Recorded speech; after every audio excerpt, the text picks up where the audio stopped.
अब एप्रिशिएट से क्लॉज 21 की बात करते हैं। अब क्लॉज 21 बोलता है कि प्लीज एप्रिशिएट, पहले बात तो आप ये ध्यान रख ले सर, यहाँ पे वर्ड लिखा हुआ है amount debited to the profit loss account. तो अगर आपने अमाउंट डेबिट नहीं किया, आपने कोई अमाउंट डेबिट नहीं किया to the profit loss account, तो यहाँ पे रिपोर्टिंग नहीं होनी है, नहीं होनी है, नहीं होनी है। ये बहुत इंपॉर्टेंट है। ये प्रॉब्लम कहां पे है?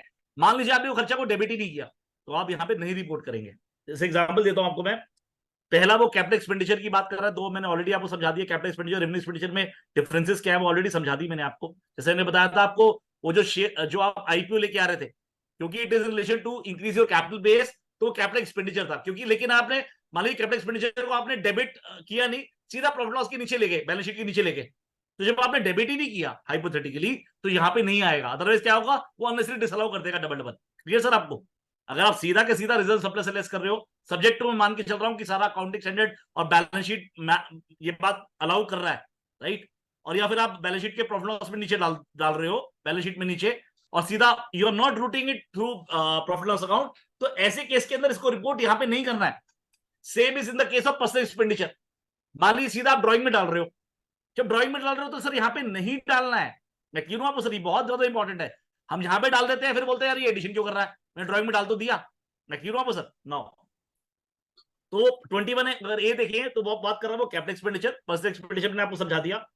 फिर वो एडवर्टाइजमेंट की बात करता है, पॉलिटिकल पार्टी को कुछ भी दे रहा है तो वो मना करता है, वो आपको रिपोर्ट करना है, which is not allowed, right? फिर मेन दिक्कत है सर मुझे क्लब के खर्चे पे। एक वो एंट्रेंस फीस की बात कर रहा है, एक एंट्रेंस फीस की बात कर रहा है, और एक एंट्रेंस फीस की बात कर रहा है, और दूसरी बात कर रहा है वो सर जो कॉस्ट ऑफ क्लब है। तो मेरा क्वेश्चन कई बार ये दिमाग में उठता है कि सर लेटर से मैंने कोई क्लब की मेंबरशिप ले ली, और क्लब की मेंबरशिप का टारगेट क्या है, वहां पे बड़े बड़े लोग आते हैं, और माय कंपनी वांट्स कि मेरी उनसे लाइसेंसिंग बढ़े, और फिर बात है बिजनेस की लाइसेंसिंग करनी पड़े। अच्छा, मैं आपको साइटेशन बताया था सर, कॉन्वेंट पेपर्स के, छोटी नोट कर ले। 75 टीटीजे 448, 75 टीटीजे 448, 75 टीटीजे 448। नाउ ये कन्वे पेपर्स का बता दिया मैंने आपको, ठीक है जी। Now now please appreciate. Now मेरा क्वेश्चन ये है कि सर जो मैं इंटरेस्ट फीस पे कर रहा हूं, मान लो 1 साल की पेमेंट कर रहा हूं, तो इंड्यूरिंग नेचर का तो है नहीं, और कहां पे आपने मना कर दिया मुझे, और ये एक्सपेंडिचर रिलेटेड है, कोई दिक्कत ही नहीं है। मुझे आज तक ये समझ में नहीं आया आप यहाँ पे रिपोर्ट करके डिसअलाउ क्यों करना चाहते हैं। किसी भी कोई भी आप सेक्शन, आप चैप्टर 40 निकाल ले, कहीं भी डिसअलाउंस नहीं है। सेम इज फॉर द, मान लीजिए मैं क्लब में कुछ खाने पीने गया, मैंने कोई बिजनेस प्रमोशन के लिए 4 बंदों को ले गया मान लीजिए, तो उससे मेरा डिसअलाउंस कैसे हो सकता है? प्रॉब्लम क्या है, जैसे आप यहाँ पे रिपोर्ट करते हैं तो वो डिसअलाउंस कर देता है। तो मेरा पर्सनल मानना ये है, बीइंग एन ऑडिटी, मैं ऑडिटी हूं सर, 360 डॉक्यूमेंट मेरा है, मैं यहाँ पे रिपोर्ट कुछ नहीं करूंगा। मैं रिपोर्ट कुछ नहीं करूंगा, तो आप क्या करेंगे? आप ये बोलेंगे क्योंकि एसएससी ये मानता है कि ये रेवेन्यू एक्सपेंडिचर है, राइट, इसलिए उसने यहाँ पे रिपोर्ट नहीं किया, पर एक्चुअली में ये खर्चे उसने क्लब रिलेटेड खर्चे किए हैं, वो आपको 3CB के 3 नंबर में, 3CB के 5 नंबर में डालने पड़ेंगे। मैं क्यों आपको सर, क्योंकि वो इंफॉर्मेशन मांग रहा है, आपको रिपोर्ट करनी है इन 3CB के 5 नंबर में, और 3CA के 3 नंबर में। पर आई बीइंग एन ऑडिटी, मैं इसमें इसलिए डालूंगा बिकॉज मुझे पता है अब जैसे मैं डालूंगा 143(1) में एडिशन होकर आ जाएगी। Clear sir, right? नो। अब अगला बोलता है sir expenditure by way of penalty, fine और वॉल्यूशन की लॉ की बात करते हैं। तो सर एक प्लीज डायरी में नोट कर लें सर, जब ये वॉल्यूशन ऑफ लॉ की बात कर रहे हैं, किसी बात कर रहे हैं, अगर कोई ऑफेंस कंपाउंडेबल है, या फिर कोई चीज आपकी कंपलसेटरी नेचर है, जैसे मैं एग्जांपल लेता हूं, बहुत लोगों के मन में गलती रहती है यार, जो इंटरेस्ट ऑन जीएसटी पे कर रहे हैं, या फिर हम कोई इंटरेस्ट, कोई हमने टैक्स की इंटरेस्ट पेमेंट कर दिया, तो लोग नॉर्मली इसे डिसअलाउ करते थे। Answer is no, these are compulsory nature. बहुत सारी जजमेंट है जो बोलता भाई कंपलसेटरी नेचर है, वो पेनल्टी के रूप में नहीं है। या फिर कोई भी पेनल्टी जो कंपाउंडेबल है, जैसे मान लीजिए आपने ट्रैफिक, कोई आपने आप गाड़ी चला रहे हो, आपने मतलब ट्रैफिक लॉ का कोई वॉल्यूशन कर दिया, या फिर मान लीजिए आपने कोई जगह बढ़ा दी, अपने जो जगह थी जहां पे अलाउड थी वो जगह बढ़ा दी।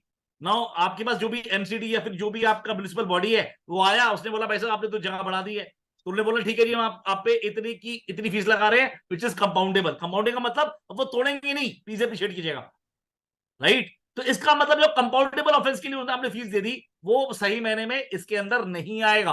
पर again there are some divergent views, कई कई जजमेंट ऐसी भी हैं जहां के अंदर उन्होंने ऐसा बोल दिया कि यस पॉसिबिलिटी है। तो ऐसे केस में ये 3CD में मैं डॉक्यूमेंट, मैं ऑडिटी में हूं, तो मैं तो भरूंगा नहीं। I will give you judgments कि सर ये इस हिसाब से नहीं बनता। तो आपको वो वाला व्यू उठा के डालना है एसएससी का कि दो उसने ये फीस पेनल्टी पे करी थी जो कंपाउंडेबल नेचर है, और क्योंकि एसएससी का ये व्यू है क्योंकि ये उसके अंदर नहीं आता, that's why he has not incorporated. मैं क्लियर हूं सर? पर उसका अमाउंट ये वाला अमाउंट है, ये डालना पड़ेगा आपको। Clear sir? नितिन भैया, लेट फीस और जीएसटी और इस रिटर्न फाइलिंग की जो फीस लगती है, प्रवीण भैया थोड़ा तेज बोलेंगे, मैं समझ नहीं पाया, फिर से बोले। हाँ वो जो जीएसटी में लेट फीस पे करते हैं, तो भैया वो that जो, हाँ मैं समझ गया भैया, जीएसटी की जो लेट फीस है it is more like ROC की फीस है भैया। और फीस और पेनल्टी में फर्क समझ ले सर, बहुत इंपॉर्टेंट है। पहली बात तो फीस उसी को पे की जाती है फॉर टेकिंग सम सर्विसेज। आप ये मान के चल रहे हैं जीएसटी की जो फीस है वो गवर्नमेंट एक फीस ले रही है फॉर प्रोवाइडिंग यू पोर्टल। आप समझ रहे हो मेरी बात? आप लेट रिटर्न भी फाइल कर पाओ तो सही महीने में ना तो वो पेनल्टी में आएगा ना फाइन में आएगा। मैं क्लियर हूं आपको सर? तो जो फीस जो पे कर रहे हो वो इसके अंदर नहीं आती। टीडीएस रिटर्न फाइलिंग की लेट फीस है, वो भी इसी नेचर की होगी। कुछ भी नहीं ना भैया, चाहे टीडीएस की लेट फाइलिंग फीस है, किसी भी फीस है, सब खर्चे मिलेंगे आपको, चिंता ना करें आप। ठीक है, ठीक है। ठीक है भैया? नो, अब बात है उसका सर उसका हाँ जी। एग्जाम्पल है, ये सेल्स टैक्स में जैसे होता था, like late payment for the payment of tax, that is in the nature of compensatory nature. और दूसरा एक होता था which is in the nature of penal in nature. Right sir, उसके लिए वो एक प्रकाश कॉटन मिल्स का एक सुप्रीम कोर्ट का जजमेंट है, perfect sir, perfect sir, perfect sir. That explains everything. ये apart from this Ashok ji, ये तो आप जजमेंट थैंक्स और आपने बता दिया। अपार्ट फ्रॉम दिस आप देखो, नॉर्मली फीस नॉर्मली क्या होता है सर, ऑटोमेटिक होता है फीस एप्रिशिएट। पेनल्टी के लिए सर आपके पास पहली बात तो कोई भी पेनल्टी कंपल्सरी आप लगा नहीं सकते फीस एप्रिशिएट की जगह। There has to be satisfaction has to be recorded, right? Satisfaction भी रिकॉर्ड करना पड़ेगा, डिस्क्रिप्शन भी होगा, एप्रिशिएट कीजिएगा। जब फीस ऑटोमेटिक होती है हमेशा, और फीस हमेशा किसी सर्विस के अगेंस्ट की होती है। और जो अशोक जी ने बोला एकदम सही है, समथिंग इज कॉम्पल्सरी। लेटर से मैंने लेट जमा किया सेल टैक्स या जीएसटी, तो भैया जो इंटरेस्ट दे रहा हूं वो कंपल्सरी नेचर है। इफ समथिंग वाज पेनलाइज्ड कि भैया आपने मान लीजिए जीएसटी लेके रख लिया, आपने पे ही नहीं किया, या फिर आपने कोई मान लीजिए अनडिस्क्लोज सेल कर दी, तो उस पर जो पेनल्टी लग रही है, इंटरेस्ट की बात नहीं कर रहा, इंटरेस्ट तो लगेगा लगेगा, वो कंपल्सरी नेचर है। वो जो पेनल्टी लगेगी वो सही महीने में इसके अंदर कवर हो जाएगी। ठीक है sir? Yes sir. Now let us come to 40A। जब हम बात करते हैं 40A, मैं चार क्वेश्चन, चार की पांच पूछूंगा। पहला क्वेश्चन और बहुत इंपॉर्टेंट है। लेट अस से आप कोई इंडस्ट्रियल इक्विपमेंट किराए पे ले रहे हो, इंडस्ट्रियल इक्विपमेंट किराए पे ले रहे हो। मेरा क्वेश्चन आपसे ये है, टीडीएस कटेगा या नहीं कटेगा? कटेगा तो किस सेक्शन में कटेगा? पहला बताइए कौन सेक्शन में कटेगा सर? 194 1 बी 194 1B, ठीक है। आप 194 IB 2% आईडी कटेगा, आईडी आईडी आईडी 2%। जो भी है, तो जो आप उस पर कह रहे हो Yes. 2% टीडीएस कटेगा। ठीक है sir? Right? Yes yes. I believe everybody agrees for that, for this, right? दूसरा केस, दूसरा केस लेट अस से मैंने कोई प्रॉपर्टी, मुझे एनबीएफसी से लोन लेना था। एनबीएफसी ने बोला भाई साहब हम आपको लोन तो देंगे, लेकिन आपको अपफ्रंट फीस देनी पड़ेगी, प्रोसेसिंग चार्जेस देने पड़ेंगे। क्या उस पर टीडीएस कटेगा नहीं कटेगा? यस। कौन सेक्शन में कटेगा भैया? 194 ए। ए। क्या वो इंटरेस्ट की डेफिनेशन में आता है?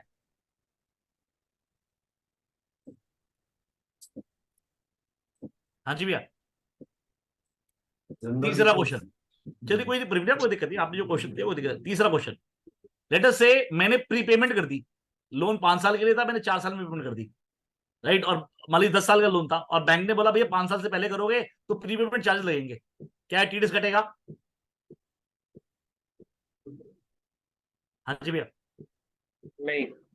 नहीं कटेगा। सबका व्यू यही है, मान लेते हैं हाइपोथेटिकली, राइट? चौथा, मैंने कोई माल परचेज किया हिंडाल्को से, हिंडाल्को ने बोला भैया 2 महीने पेमेंट करनी है आपने।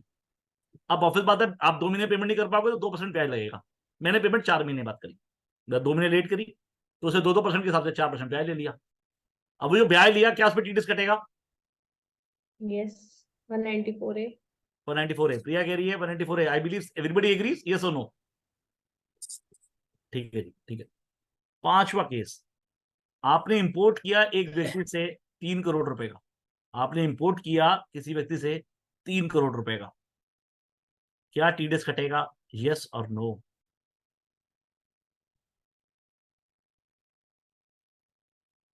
इम्पोर्ट ऑफ गुड्स पे तो नहीं है 195 पूछ लो प्रवीण भैया, आंसर तो दे दूंगा, चिंता करो।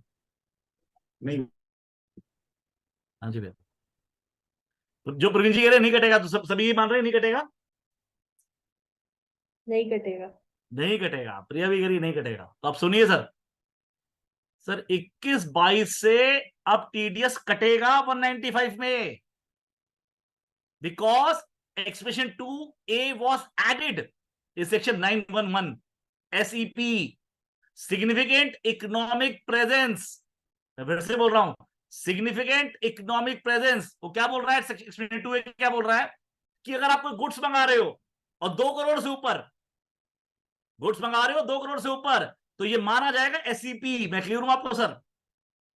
इससे बचने का सिर्फ एक ही तरीका है आपके पास, एक ही तरीका है। वो तरीका क्या है कि सामने वाले से टीआरसी लें और डीटीडब्ल्यूए पढ़ें।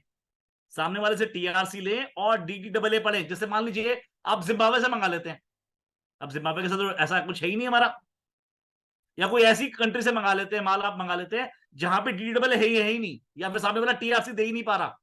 टीआरसी क्यों देते हो? Just to read that particular DTDWA. तो उससे क्या होगा, अगर आपको टीआरसी नहीं मिला या फिर उस कंट्री के साथ किया जिसके साथ आपका मान लीजिए डीटीडब्ल्यूए है ही नहीं, या फिर लिमिटेड डीटीडब्ल्यूए है, आर्टिकल 5 और आर्टिकल 7 की बात ही नहीं करता है, तो प्लीज अप्रिशिएट कीजिएगा सर, वहां पे एससीपी बन जाएगा, सिग्निफिकेंट इकोनॉमिक प्रेजेंस।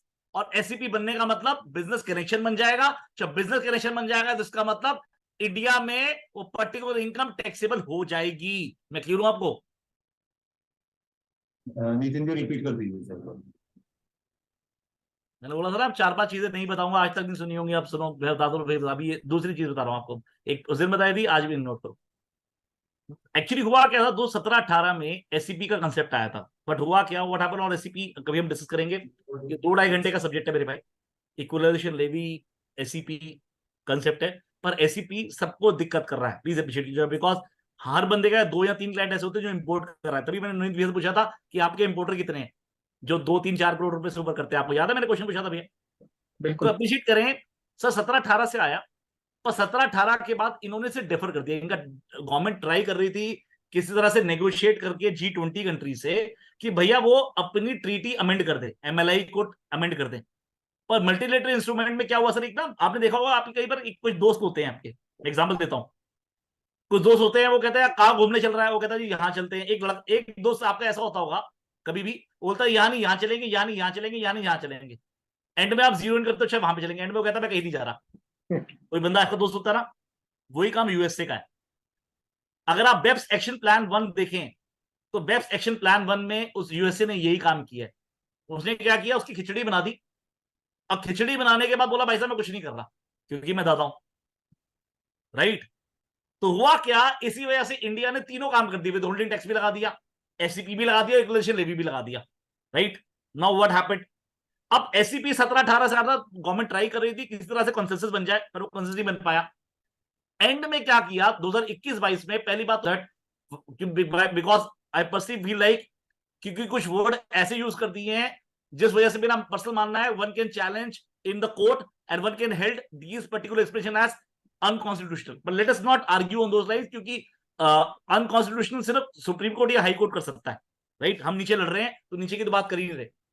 अब एससीपी को हम मान के चले कि एससीपी एकदम परफेक्ट है, लॉ कहीं पे कोई दिक्कत नहीं है। नो 21-22 से इन्होंने उसे सर, 21-22 पहला प्रीवियस ईयर था, 21-22 पहला प्रीवियस था, वहां से उन्होंने लागू कर दिया, तो 21-22 हो गया, 22-23 आ गया, जिसका हम ऑडिट कर रहे हैं। अब इन्होंने वहां पे क्या लिखा है, अप्रिशिएट कीजिएगा, दो जो कंसेप्ट आया था BEPS action plan 1 is only in relation for digital goods, पर जो इसकी वर्डिंग्स है वो गुड्स की बात कर रहा है, प्लीज अप्रिशिएट कीजिएगा, वो गुड्स की बात कर रहा है। तो इसका मतलब गुड्स कुड भी जो फिजिकली आ रहे हैं, डिजिटल गुड्स की बात नहीं कर रहा है वो। तो इसका मतलब अगर आपने गुड्स इंपोर्ट कर लिए जो 2 करोड़ से ऊपर है, और अप्रिशिएट कीजिएगा मैं 2 करोड़ कर रहा हूं, it is a कोआ recipient in the sense वो सेलर की बात करता है। There could be a possibility Navneet भैया, आपने अगर 1 करोड़ रुपए का माल उससे परचेज कर लिया और आपको पता है, लगता है कि वो इंडिया में 2 करोड़ से ऊपर का माल कर रहा है, तो भी इसमें कवर हो जाएगा। मैं तो आपको थोड़ा सा और सेफर साइड पे लेके जा रहा हूं। आपने ही उस बंदे से 2 करोड़ से ऊपर परचेज कर लिया।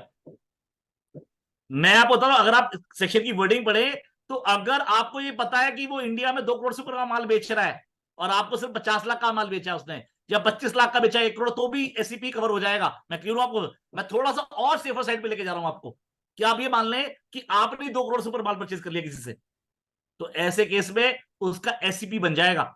और अगर उस व्यक्ति ने टीआरसी आपको नहीं दिया, टीआरसी नहीं दिया और आप डीडब्ल्यूए नहीं भर पाए, तो ऐसे केस में इंडिया में टैक्सेबिलिटी बनेगी। और क्योंकि आपने टीडीएस नहीं काटा, तो ना केवल 40 एआई प्लस 201 में भी लाइबिलिटी बनेगी। फिर कंपाउंडिंग और प्रोसिक्यूशन तक भी लॉन्च होगा। मैं क्लियर हूं आपको सर? अभी आजकल हाई सी सेल्स बढ़ गई हैं। मैं क्लियर हूं आपको सर? ये क्लियर है? ये कॉन्सेप्ट कोई भी ध्यान नहीं रख रहा, और इंपोर्टर्स को बहुत बड़ी दिक्कत आने वाली, लोगों को ध्यान भी नहीं है। फर्क सिर्फ मैंने बताया, only way is to read DTDWA, और डीडब्ल्यूए तभी पढ़ पाएंगे जब आपके पास टीआरसी होगा। यहां तक क्लियर है सर? आगे बढ़े नाउ। अब मैंने 4 इश्यूज पूछे थे। पहला इशू क्या बोला था मैंने आपको? Sir industrial equipment. तो अप्रिशिएट करें सर, जब मैं इंडस्ट्रियल इक्विपमेंट की बात करता हूं तो सेक्शन आपको पढ़ना नेशनल 916 रॉयल्टी। तो रॉयल्टी के अंदर जब आप एक्सप्रेशन 2 में आते हैं, क्लॉज 4A में लिखा हुआ है कोई भी इंडस्ट्री इक्विपमेंट मैं किराए पे दूंगा, वो रॉयल्टी की डेफिनेशन में कवर होगा। और जैसे ही वो रॉयल्टी बन जाता है तो टीडीएस कटेगा 194J में 10%। तो आपने काटा 2%, 10%, दिक्कत आ गई। अब चिंता न करें, यहां से बचाऊंगा, पहले वाले से नहीं बचा पाऊंगा, इस वाले में बचाऊंगा, चिंता न करो। नाउ जब हमने डिस्कस किया, 2 इशू और डिस्कस किए थे, 3 इशू और डिस्कस किए थे। पहला था कि सर जो हम सर्विस चार्जेस की पे बात कर रहे थे, प्रवीण भैया ने एकदम सही बोला था कि सर 194A में टीडीएस कटेगा, बिकॉज इंटरेस्ट की डेफिनेशन में 228A में ये लिखी हुई है, कोई सर्विस चार्जेस भी पे कर रहे हो इन कंटेस्ट ऑफ मनी बोरोड, वो भी इंटरेस्ट की डेफिनेशन में फॉल करता है, राइट। उसके बाद अगला क्वेश्चन ये था कि जो आप प्रीपेमेंट कर रहे हो, नवनीत भैया ने एकदम सही आंसर दिया था, क्योंकि it is not is contest of money borrowed, it is a repayment of loan, तो ऐसे केस में इंटरेस्ट की डेफिनेशन में फॉल नहीं कर पाएगा।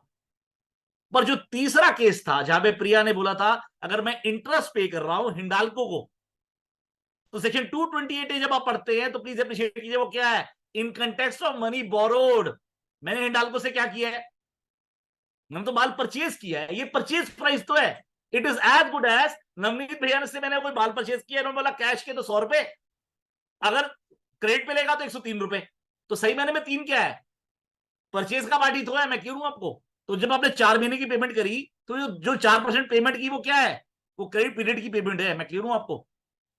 नाउ अब आखिरी 4 में जो दिक्कतें आ रही हैं वो समझना बहुत इंपॉर्टेंट है। पहले का मैंने आपको क्लियर बता दिया, 2 पहले वाले में भी वन कैन वेरिएबल से nobody can be presume to nobody can be assumed, जो नॉर्मली हम आप बहुत जगह बोल रहे हैं आज की डेट में, nobody can be assumed to know each and every law. So supreme court अब बोल रहा है ये 1023C है क्या? इनकम टैक्स में इतनी अमेंडमेंट हो रही है, हमें नहीं समझ में आता कि क्या कौन सा प्रोविजन ऐड कर दिया, कौन सा एक्सप्रेशन ऐड कर दिया। तो जो सोचो सुप्रीम कोर्ट जजेस, एडवोकेट्स ये कह रहे हैं कि लॉ का समझ में नहीं आ रहा, तो नो आप लेमैन या फिर आम आदमी की क्या बात करोगे? प्लीज अप्रिशिएट कीजिएगा, दिस इज अ प्रिजम्पशन, और ये लॉ में कहीं नहीं लिखा हुआ कि everybody should know each and every law. तो nobody can be presume that he should know each and every law, ये सही मैंने प्रिजम्पशन है। मैं क्यों आपको? पहली बात। दूसरी बात जो बहुत इंपॉर्टेंट है, प्लीज अप्रिशिएट कीजिएगा, कि वो जजमेंट ऑफ एसके टीकरेवाल, मैं आपको जजमेंट लिखवा रहा हूं, वो नोट कर लो सर आप। एसके टीकरेवाल, ये कैलकाटा आईटीएटी का जजमेंट था सर, और it has been upheld by Calcutta high court. SK Tikrewal, इसका जजमेंट था 48 SOT 515 Kolkata tribunal, 48 SOT 515 Kolkata tribunal का था। It has affirmed by Calcutta high court in citation इसकी 361 ITR 432, 361 ITR 432। 2 जजमेंट्स और है, वो भी नोट कर लीजिए। एक है लीला घोष की, लीला Ghosh TS 114 ITAT 2014 Mumbai ITAT, TS 114 ITAT 2014 Mumbai ITAT। The other judgment is Century Technologies Private Limited, Century Technologies Private Limited, TS का मतलब tax Sutra, TS 85 ITAT 2015 Hyderabad tribunal, TS 85 IT 80 2015 Hyderabad tribunal. अब ये जजमेंट्स क्या कहती हैं?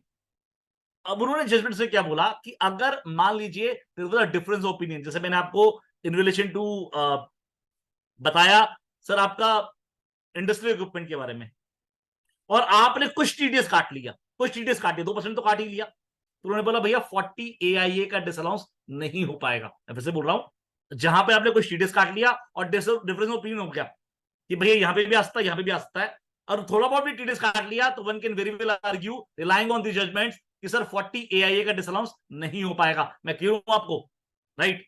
But having said that, when I said 40 AIA का disallowance नहीं होगा, इसका मतलब ये नहीं है कि सर 201 की लायबिलिटी नहीं आएगी। सर 201 की लायबिलिटी आ सकती है, तो क्लॉज 34 में तो जरूर आएगा।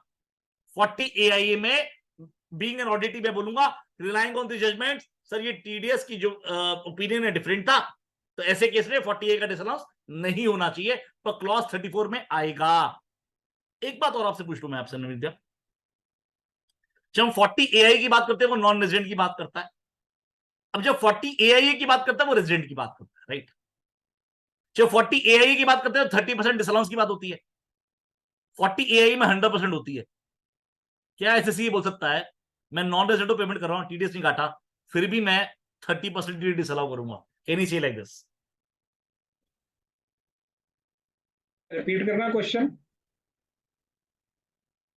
भैया लेट अस से जब आप नॉन रेजिडेंट पेमेंट करते हो 100% डिसअलाउंस होता है, रेजिडेंट पेमेंट करते हो तो 30% डिसअलाउ होता है। अब मैंने नॉन रेजिडेंट पेमेंट की थी, अब डिसअलाउंस होना है, मैं टीडीएस नहीं काटा, क्या मैं ये आर्ग्यू कर सकता हूं कि सर 30% डिसअलाउ होगा, 100% नहीं होगा? सेक्शन में 100% लिखा हुआ है।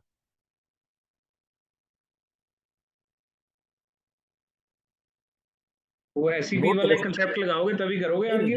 नहीं, एक सर नोट कर लें, हर एक ट्रीटी के अंदर एक आर्टिकल 24 होता है, नोट कर लें, आर्टिकल 24 होता है नॉन डिस्क्रिमिनेशन क्लॉज।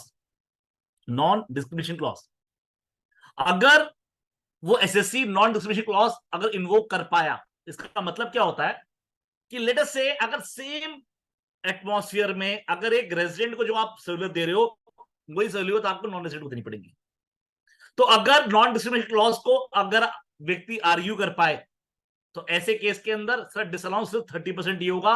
लॉ में क्या लिखा है मैटर नहीं करता, मैं क्लियर हूं आपको? तो अगेन मैं ऑडिटी हूं, रिलाई अपॉन कौन करेगा? नितिन ऑडिटी करेगा, पर आपको क्या करना है 3CA के 3 नंबर में, 3CB के 5 नंबर में क्या डालना है, that SSC relying on this particular thing, तभी उसने 30% लिखा है, पर एक्चुअली में 100% होना चाहिए लॉ के साथ।